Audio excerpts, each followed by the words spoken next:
Thank you so much for Rentsync for having us out today. I think, honestly, to provide a platform to allow developers, operators, landlords, and political leaders, and a lot of people here, residents of the city. It's a really important dialogue to have, and thank you so much for having us. We're sort of joking before. I think the last time I was in this venue was I think the last time I was here was to watch the Titanic, when this was an actual movie theater. So that was it's a pretty interesting experience when you're 12 years old. But we were commenting on that because I'm an 86 model, he's 87, and so you're in the movie theater with your parents' formative years, and there was that particularly steamy scene. It was a little awkward to be sitting there with Dad watching that. Just look straight ahead. That's right. Yeah, never really thought we'd be on the stage here, but here we are.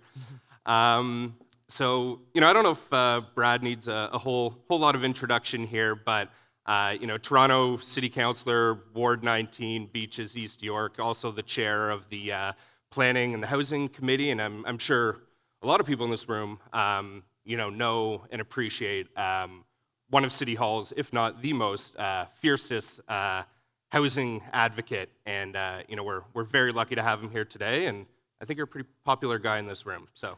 Yeah, it's nice to be in a room where people like you. That's not always the case, but it is great to be here, and what an important conversation to have.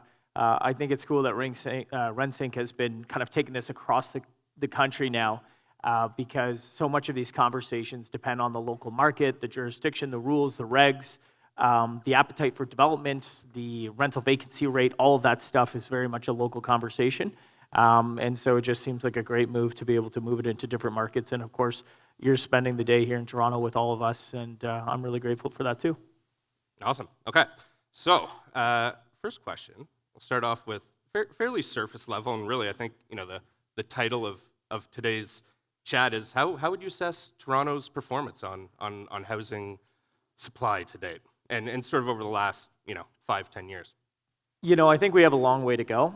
I think it could be a mixed review. There have been some initiatives that we have undertaken, particularly when I was the chair of Planning and Housing. I'm now the vice chair. We got a new administration, and so I'm no longer running the show there. But we've made some efforts to really respond to some of the criticism that was wholly fair, recognizing that Toronto had some of the slowest approval timelines for zoning and OPs, not just in the country, but in fact the entire continent. And I don't have to tell you folks, time is money, but we can get into some of the challenges with that. We can talk about the history of our consolidated official plan at the turn of the century there, and how that really set up the legacy for these divisive and corrosive battles between neighborhoods and centers, and how development was going to evolve. But the important takeaway is we recognize that that was a problem, and we've taken steps to address that. Certainly the province has been swinging on this, and in a way that I think has been very helpful.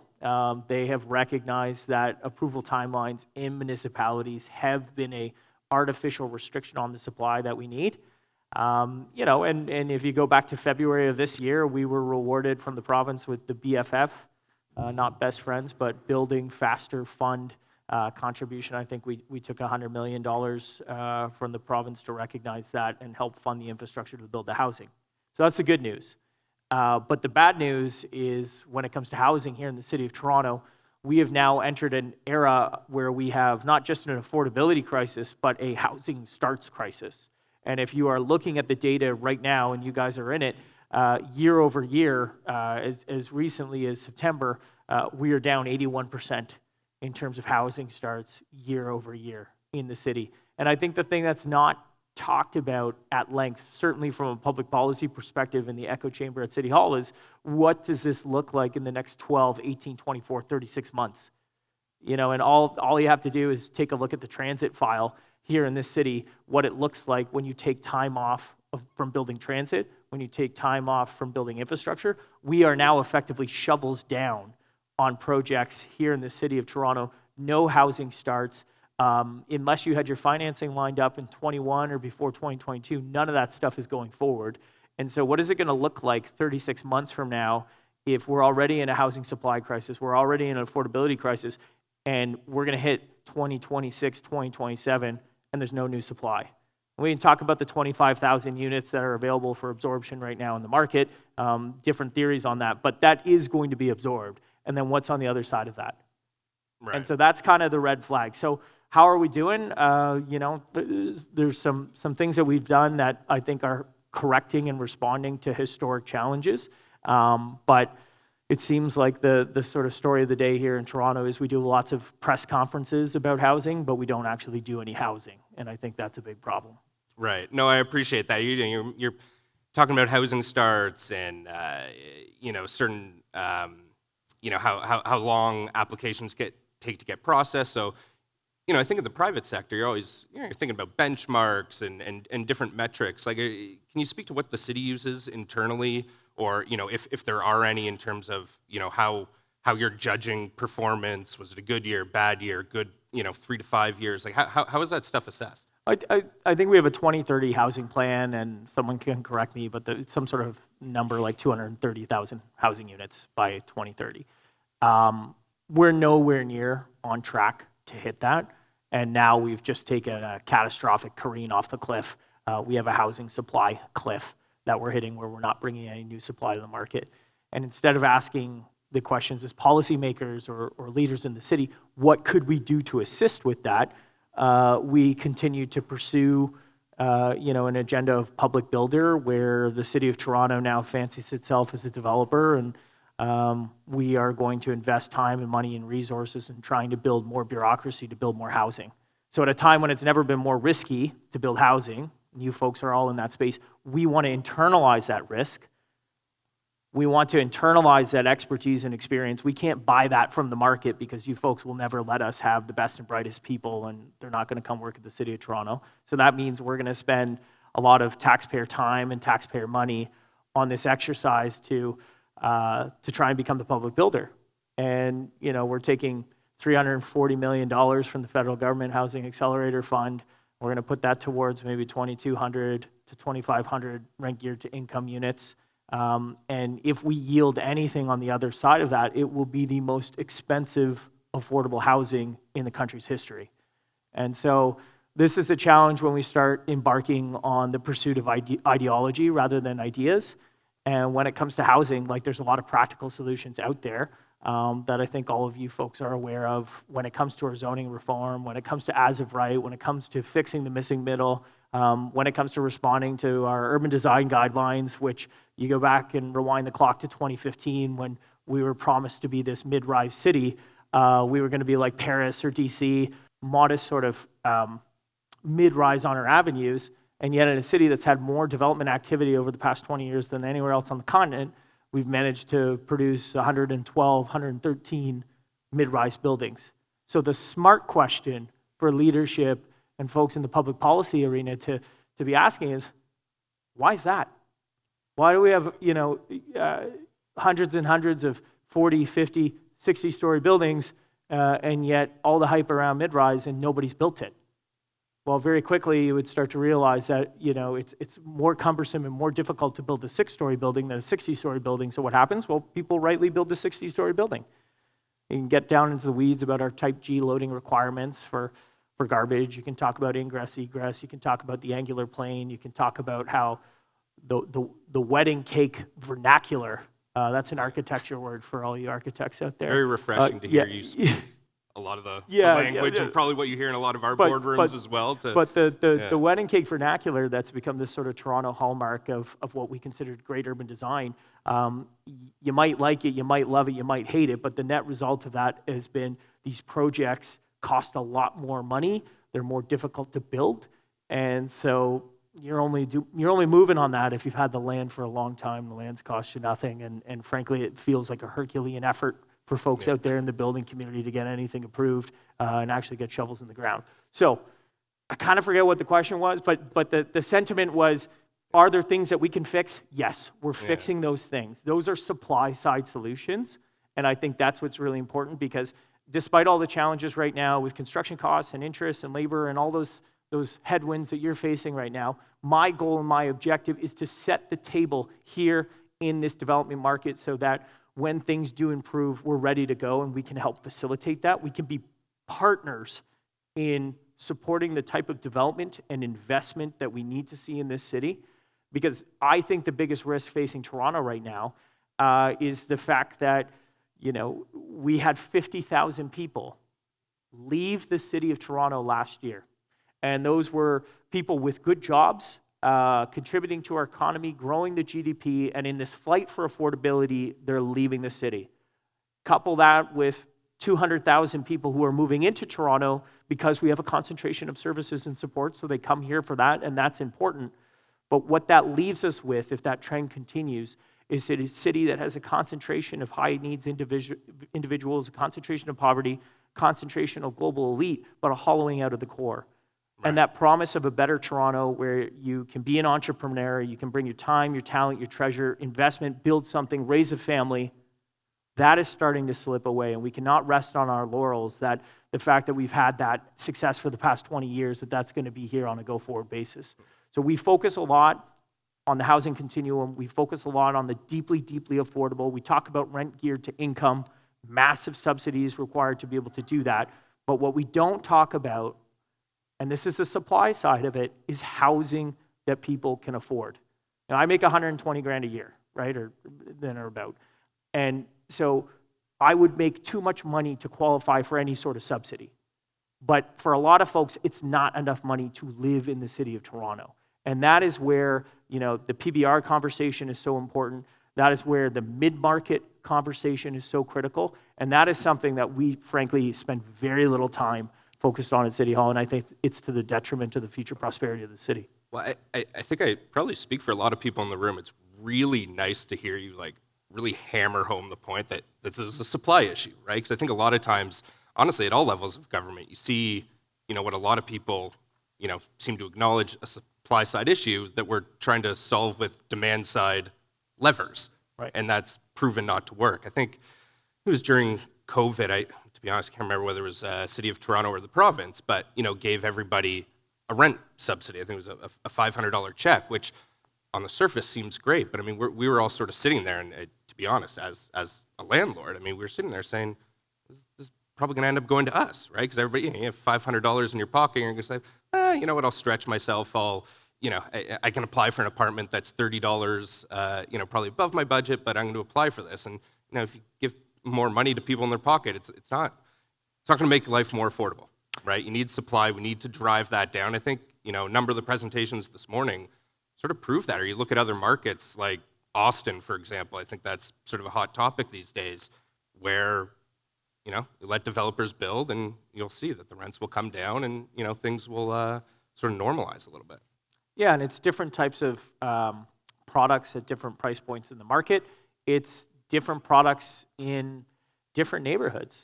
And just to roll it back, the 2003 Consolidated Official Plan, the grand bargain that was struck at the time of amalgamation, really dictated and said, we are going to direct growth to the avenues, which never really happened. Trying to fix that now, and the centers. And what is going to be off limits, of course, is the stable residential neighborhoods. We codified it with language like character of the neighborhood. That really was preservation of status quo. And you could get away with that for a while, but now it's at a breaking point. And so one of the initiatives I was leading and continue to push on is the expanding housing options in neighborhoods, which is really about unlocking this missing middle. We ended the exclusionary zoning. We've introduced pathways for garden suites, multiplexes, and recognizing that we need more housing options in more neighborhoods that have been off limits for so long. And when you think about the type of builders, there's the big players in the market that have been around here doing it for decades, but I think it's also about unlocking a new entrepreneurial class of builder that we haven't seen before because it has been too cumbersome and too burdensome to do it. But the type of people that could pool a little bit of capital together and start unleashing housing and rental units in neighborhoods where that wasn't possible before, at the scale of dozens and dozens. But you add those up across all 640 square kilometers of the city, and you give that 5-10 years to build out and manifest, now we're starting to get traction. And so, to my mind, that's not the super flashy thing that I'm going out and doing an announceable on, 20,000, 40,000 fictitious pie-in-the-sky units that are never going to be built, but give people in the market an opportunity to address the biggest challenge in front of us, which is the housing crisis, by putting their capital and their experience and their entrepreneurial spirit into something, a shovel in the ground, new opportunity to do that. I think that's more helpful than not, and it's not going to be the single thing that solves any of our problems, but it is additive, and right now we have to be adding. But you add it all up. I mean, I could add an anecdote for us. We have we have a small walk-up building, about 26 units at Bathurst and Lawrence, and we had an opportunity to add a basement unit. And we did, and it worked out, but the hoops we had to go through, the site plan, where, all these things, the development charges, all these things, I think it took over a year just to sort of get those building permits and get everything set up. And like one unit, drop in the ocean, it's not going to do absolutely anything, but 50,000 rental buildings in the city, this, and this, to your point, develop some laneway suites, whatever the case may be, and you can activate, that part of the private sector, start to create an environment that's a little bit more pro-supply, and you start adding to it, and, probably adds up in the end, right? I think we need a lot more collaboration. And what I mean by that is, again, we're not the experts. We don't have the expertise in-house. A lot of the folks in the bureaucracy, and I used to work in the chief planner's office. I'm an urban planner by training, so I was there. I saw it before I ran for council. Very good intention, smart, thoughtful people. But having not spent adequate time in your shoes, in the position of experience of trying to do this and push that boulder up the hill, mistakes get made, and you see it all the time from a policy perspective. Anyone follow the major streets work here in the city of Toronto? So it's exciting, and it's net positive, but I found myself at committee with a policy that was coming forward from staff, and our own economic analysis, which was, Appendix 1, said, if you cap the number of units on a 6-story building at 30, in Scarborough, this project will not be financially viable.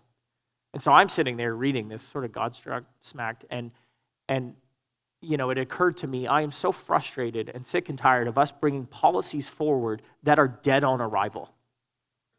And we make the most modest acknowledgement that there are challenges that we need to fix, but we are so meek in our response and so weak in our response. And I don't think this is a time for weakness. I think it's a time for strong, assertive, and bold action and leadership on these files. The good news is I was able to resolve that between committee and council, bump it up to 60 units where type G loading requirements come in, where you're probably coming in for minor variances anyways, and that made a lot more sense. And I think that major streets will have some legs. In fact, you couple that with our avenues policy, which is also frustrating, you might be in a better position on some major streets where we don't require you to do the commercial component, and you can just build 6 units, 6 floors of residential versus an avenue at 6 where you got to put in the commercial. But again, these sort of policy objectives that we have that end up being at odds with the actual regs of how you would deal with it. I could give you a million examples. I mean, but do you think is that because when they're making this policy, they don't have, that you're sort of missing some players around the table? You're not getting developers, builders in the room when some of these decisions are being made to say, hey, look, we'll show you our pro forma. This this doesn't actually work, or is it just it's it's political. Right. Look, I operate a number of roundtables. I've got my housing action plan roundtable, got my missing middle roundtable. Like, I'm constantly talking to people who are doing the work, building the housing that we so desperately need. And look, I'm not a developer. I can drive an Excel sheet all right, but I'm not an expert like you folks. And so I listen to people who know a hell of a lot more than I do. And that's where I'm taking my cues from. And I think it would behoove all folks in leadership to take some courses, or at least try and read up on some of that stuff. But I think it's not that people are completely blind to it. Again, our consultant report told us that. We attached it to the report that went to council. It's the politics of it. And there are a lot of challenges with that. Again, when we lead with ideology rather than leading with ideas, when we are closed-minded to the solutions that are going to be required to fix the challenges, when there's a lack of recognition that it is, in fact, our policies that put us into this mess. You got to have the humility to stand up and say, yeah, that might have been the right approach in 2003, and maybe that was a good idea in 2015, but it's sure as shit not working today. If you can't do that, then we're lost. Why do you think it is such a divisive issue or a political issue? I mean, like, why? I mean, I understand NIMBYism, but everybody should be, want sort of a more affordable city or develop housing, but it's become this sort of developer versus tenant, landlord, resident. We can't have the big bad developer, line their pockets, and you're sort of missing this, I don't know,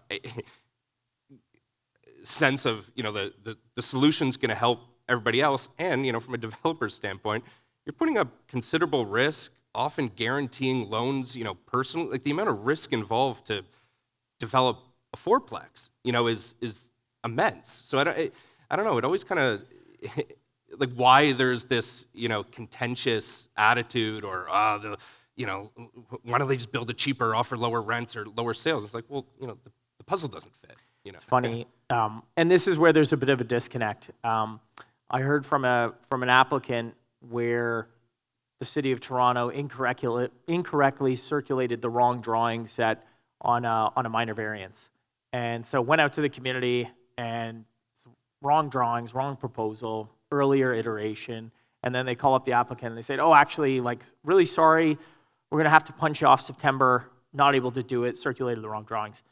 And the applicant said, well, geez, like, that's unfortunate. That's going to cost us a lot of money. And they're like, oh, no, it's not a big deal. Like, we're not going to charge you for another application, and we'll try and get you on the next agenda. If it's not next month, it's the month after. Like, well, like, that's $180,000 of interest that we're paying on this project. So, like, it actually is a big deal. And, that's a couple people's salary. So the disconnect, and it goes back to time and money at the city of any municipality, but the disconnect of the real cost of time and how that ultimately impacts affordability, whether that is the rents or the viability of a project or the per square foot when you go into condo into the market is quite stark. The politics of it, which was the sort of first part of the question, I first ran for council in 2018, and I ran on a very pro-housing agenda. Being an urban planner and being exposed to that, being a millennial, being someone who thinks about it from a generational perspective of the people who are getting screwed and jammed out of a city that we'd all like to contribute to, I was very clear on that. But if you think about the politics, and we're in Midtown, of course, perhaps the most political place for housing politics maybe in the country. No comment. Yeah, well, that's okay, I'll do it. Yeah.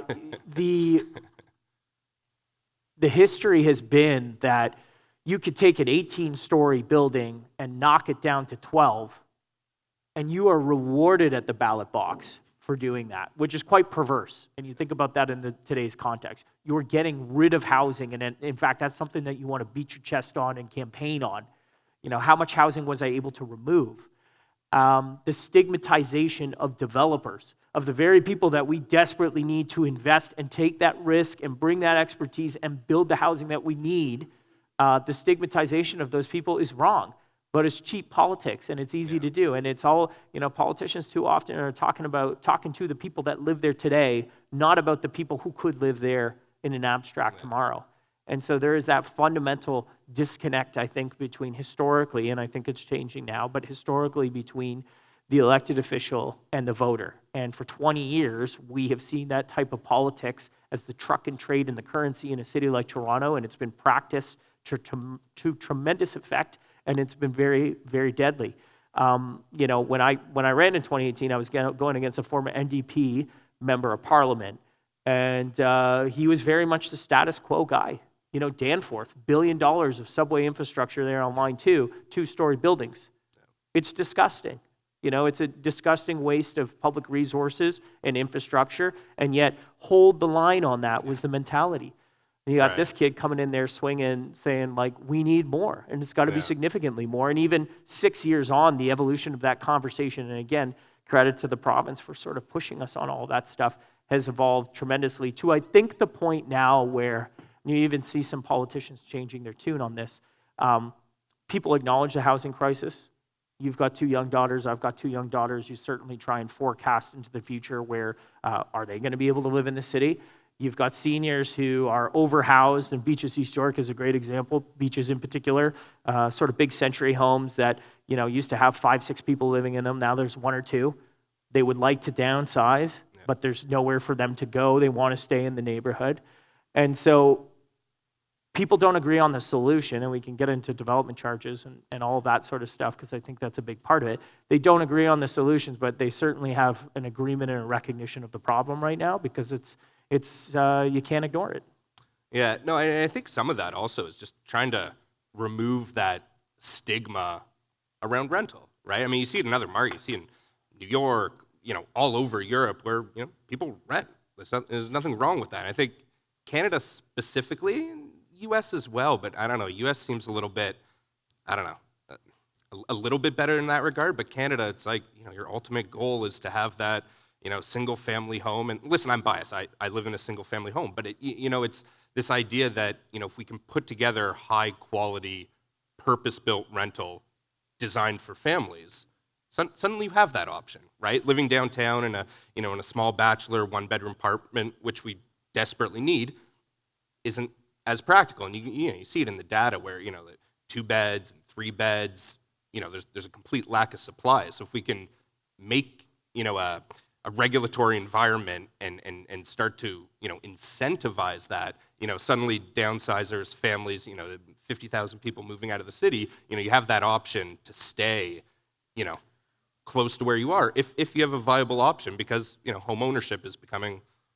less and less affordable. Well, a couple things on that. So we could choose to incentivize, and I think we ought to. But what if we started with just choosing to not disincentivize? Yeah. Is that the word? Yeah. Like make it harder to build 2 and 3?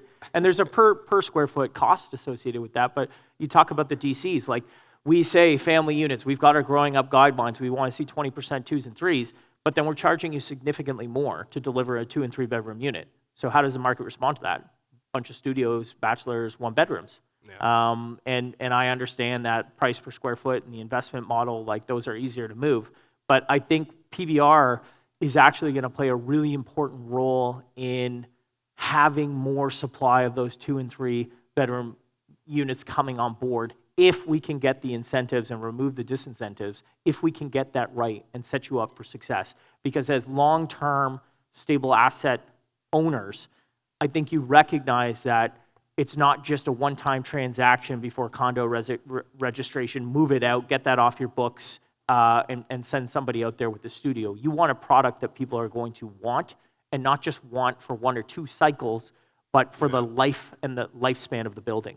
And so we need to get a serious conversation going about, all right, we say as policymakers, we want to see those types of units. We know that there's a premium associated with building those. If that's a policy objective that we believe in, and we say it is all the time, what can we do to help you get there? Right. And those are such an obvious thing to sort of ask. We're definitely going to get into that. Yeah, but not something that we intuitively see to start with. Well, I think there's also that myth as well that, wow, you're just building luxury condos and luxury rentals. But, when you really look at the data, that, not everybody can afford that, but, people that are living in, more mid-market buildings and, want to step up in their building, that suddenly starts to free up supply. You start to, create a little bit more turnover that, we were sort of talking about earlier. And, just because you're building luxury, that shouldn't be looked upon in a negative fashion.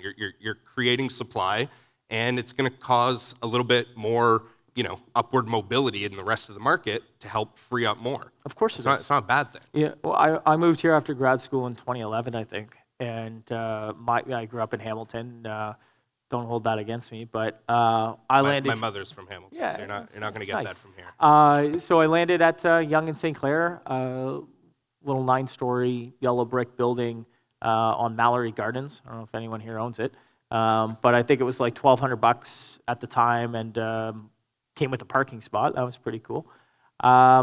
Utilities included, and I don't know, it was like maybe a 600 square foot 1-bedroom unit. Classic sort of galley style kitchen, same floor plan that every building built in the 1960s had. And it was awesome. Yeah. Is that where I might end up today?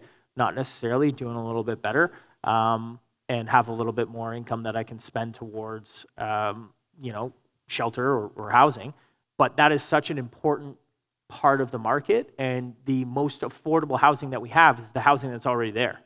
Nothing that you're building today or tomorrow is going to be more affordable than what we already have. So yes, stuff might come to market at a different price point, might be mid-market, might be high-end product, but how that frees up different units across the housing continuum is so important and should not be ignored in the conversation, and of course should not be stigmatized. And you talk about how people feel about rental. I recently did a tour of, I don't remember the address, but one of Fitzrovia's properties downtown. Shout out Fitzrovia. Oh, hey, looks like they bought a table. Yeah. Yeah, thanks for supporting. Yeah, like phenomenal building. It was like resort living, It's like, shit, I probably can't afford to live here, but I'm glad somebody can. And it was really nice. And so I think we're seeing, folks in Toronto pushing the market, pushing what the market can do, and frankly, like reimagining and re-envisioning what rental means. And that's part of like growing up as a city, recognizing that rental is not just an afterthought, not just something that we built like 40 years ago, and then the condo market has been the pseudo rental market since for a ton of different reasons. But like there's a role for that, and I think it's going to be increasingly important and increasingly prominent, and people who are reimagining that segment are going to have success in delivering a high quality product that frankly people are going to be banging down the doors to get their hands on. No, absolutely. I mean, talk about talk about Fitzrovia. I don't know, if I just graduated from university or something like that, I'd love to live in one of their buildings as well, right? But it's funny you mention that, sort of the city growing up in the past 40 years. Our team, a few months ago, our office, we were reading a book. It's called House Divided. It's sort of a collection of essays, mostly about Toronto. Is that Bozikovic? Yeah, exactly. He trolls me on Twitter, but sometimes I agree with him. Yeah. Well, that's good, right? That's healthy.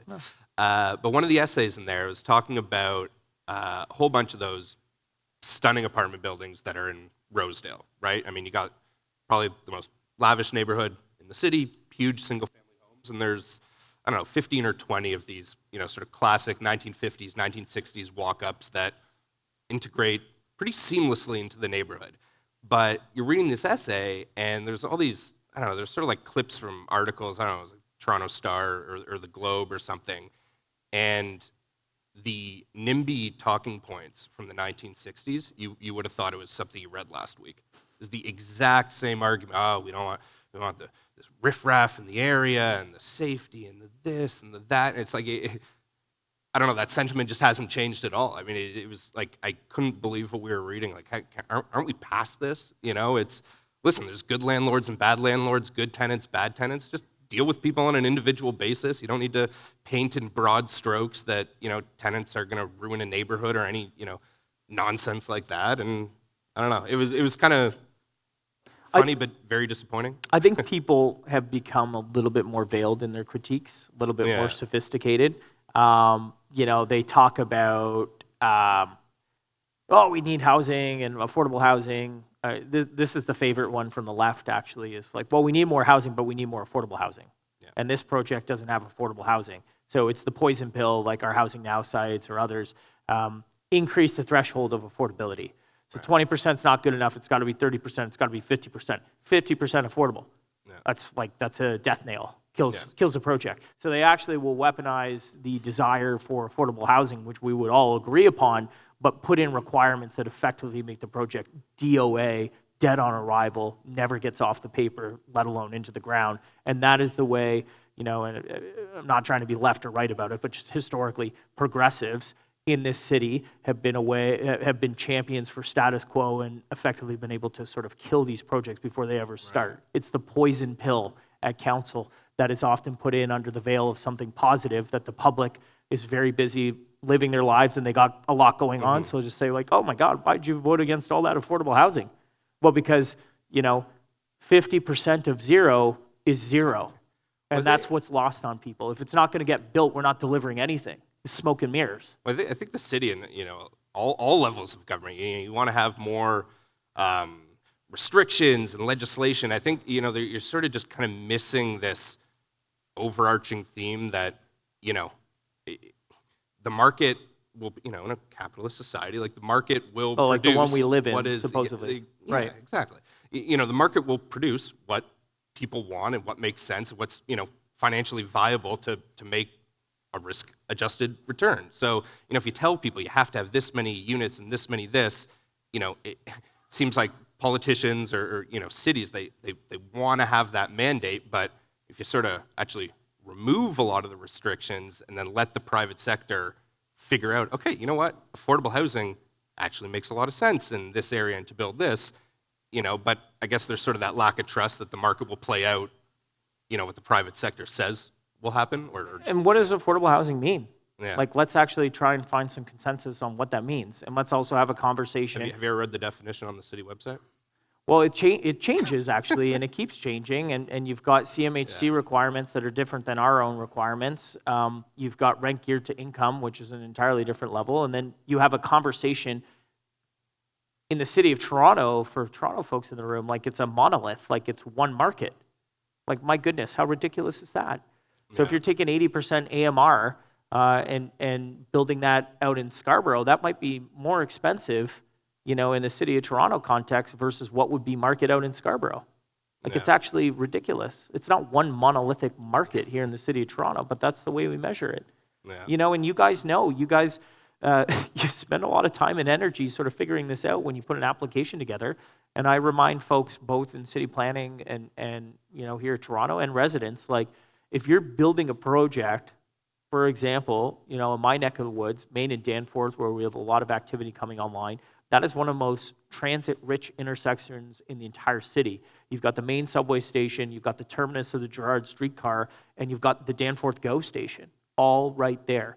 So, and a bunch of those projects are rental. So who is going to be coming there?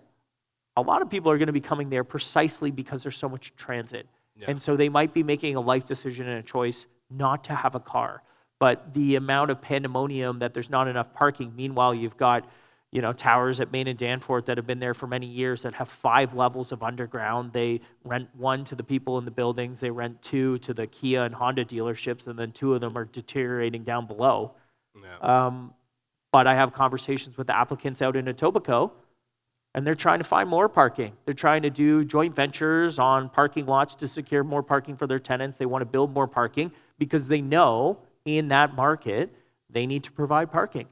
So I would just say leave it to the folks who literally have their dollars on the line with these things, and you're going to build something that A, you're going to be able to sell, or B, you're going to be able to lease out on an ongoing basis, and you're going to take steps to secure that so you can compete. Yeah, no, it's a great point. I mean, I think, so sort of at a high level here, you know, we're talking about supply and how to encourage supply, and, you know, a lot of it comes down to, you know, capital allocation, right? Developers and investors, you know, you have a freedom of capital. You can allocate it, you know, you can build purpose-built rental in Toronto, or you can go to a different market. You can go to Denver, Austin, Miami and build, or you can just build a different asset class altogether. You can build industrial, you can build retail, or just a completely different asset, you know, equities, fixed income, pictures of monkeys, you know, whatever people are investing in. So I guess my question to you, and, you know, what a lot of people probably want to hear about, is like, what levers, or like, how do we create a regulatory environment to incentivize what we need the most, which, you know, in a lot of cases is rental? Like, what levers, whether it's DCs or taxes or, you know, otherwise, that, you know, you personally think make the most sense and you would like, you know, to see the rest of the city council get on board with? Well, I think, like, there's a bunch of different things that we can do, and all the process improvement things and as of right and expediting timelines, that's super important for all projects across the board, regardless of size and scale. I think making the math work is the most important component that we all need to be seized with right now. You're seized with that, but we need to recognize, if we want to counter the forces right now, the fact that housing starts are down 81% year over year right now in a housing crisis, then what levers do we have at our disposal to help move the needle? So we can fix the process, we're working on that. But at the end of the day, the math has to work, and it's more difficult, of course, on the rental side, where you're not going out and selling units to unlock your financing, and it's so capital intensive. And so, you know, the feedback I hear from folks, and there's been a lot of individuals in the building community, in particular PBR, that have opened the performers and shown us what that looks like. We have to reduce the costs. And, you know, it's a recognition that nobody makes more money on housing than the government. And the taxes and the fee structures are completely unbearable. We've got a very ideological chair handpicked by the mayor, Gord Perks, and I'll just say that here publicly because I also say it to him all the time too, who leads with ideology on this and just has a fundamental disagreement, him and I, about the development charge regime. It's gone up 42% over the past 2 years, 1,000% over the past 12. And it has now reached a point where it is unbearable, and it's breaking the system. And this age-old planning notion that, you know, growth has to pay for growth is one thing and sounds good as a politician to quip on that. But the reality of that is that's not sustainable. And we can have a property tax conversation and what elements in our capital budget are growth related and what are SOGR related, and how do you deal with the matuations of that. But I can't see a lot of industries out there that can absorb a 42% increase in cost over a 2-year span, pass that on to consumers, and still have a viable project. Yeah. And so, there was a lot of hype about, and we'll just talk about it now, a lot of hype about the incentive-based PBR program that the mayor announced with a lot of fanfare a couple weeks back. I actually moved that motion back in the spring, directing staff to go and come up with some policies around this. And I think what's frustrating is there are so many people that are genuinely concerned with the housing crisis. Yeah. This is your bread and butter. This is your industry. This is the place where you're building a career, where you make your money and where you're putting your efforts. But it's such a bigger conversation beyond this room, and for people who are trying to make it in Toronto, a city that feels more hostile, a city that is certainly more expensive, and for a lot of people out there, increasingly hopeless, because housing, your mortgage, your rent is the biggest thing that you pay for every month, every year. And so when we come out as a city and make an announcement on CP24 and they take the headline right from the press release and just say, oh, like new rental program for 20,000 units, but nobody acknowledges that the first 7,000 units, you sure as hell better already have access to the federal apartment loan construction financing program, which is already over capacity and oversubscribed. So if you don't have it, sorry. It'll be great for those individuals that do, and that is positive. But 13,000 units of that 20 requires $8.3 billion of funding, subsidy, or low-interest financing. It's pretty dishonest to go out and put a number out there like 20,000 to try and, which effectively creates an incentive or a perception for people that this is happening and this is moving.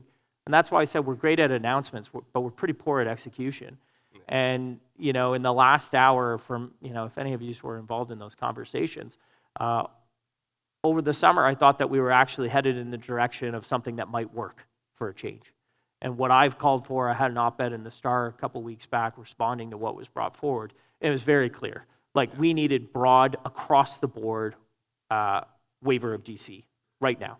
We need waiver of parkland dedication, and you need to put a sunset clause on it as well. 2 years, and we'll provide that incentive for you, but you get the shovels in the ground right now.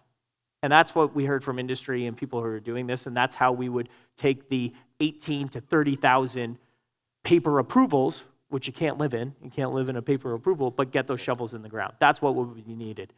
What came forward was, this requirement of 20% affordable. And again, sounds great, but the whole point of this exercise was recognizing that we needed to reduce capital, we needed to reduce equity requirements on the front end for these projects to be financeable, for you to make a go of it. And instead, we came out with a program that requires you to have financing to get the relief.